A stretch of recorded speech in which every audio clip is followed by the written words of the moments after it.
national. Fin de citation.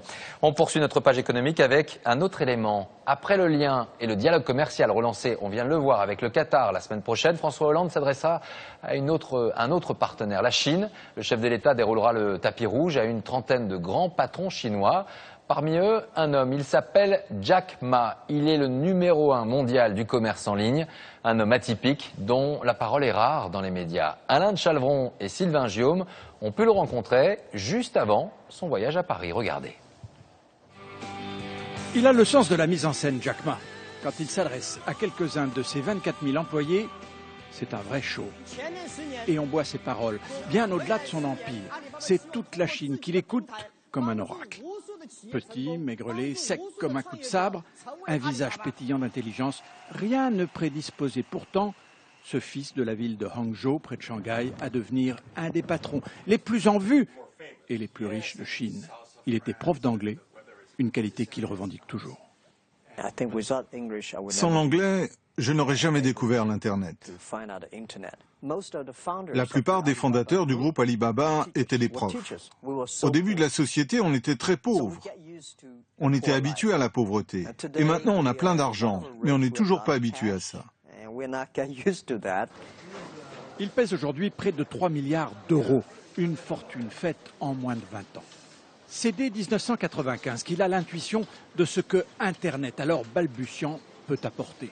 Avec 17 copains, il va consacrer toutes ses économies, 1 500 €, à lancer une première plateforme de vente par Internet avec un modèle économique original. 100 millions de personnes viennent chaque jour faire des achats sur nos plateformes. Alors même si on prend des frais de publicité très petits, ça suffit pour nous rendre assez riches.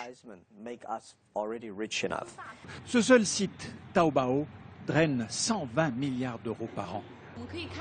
Ça, ce sont les transactions entre PME. En ce moment, il y en a près de 8,5 millions. Chez Alibaba, comme chez Google, on est encouragé à faire du sport, à lire, à discuter avec les collègues, à proposer des innovations, des relations humaines révolutionnaires en Chine.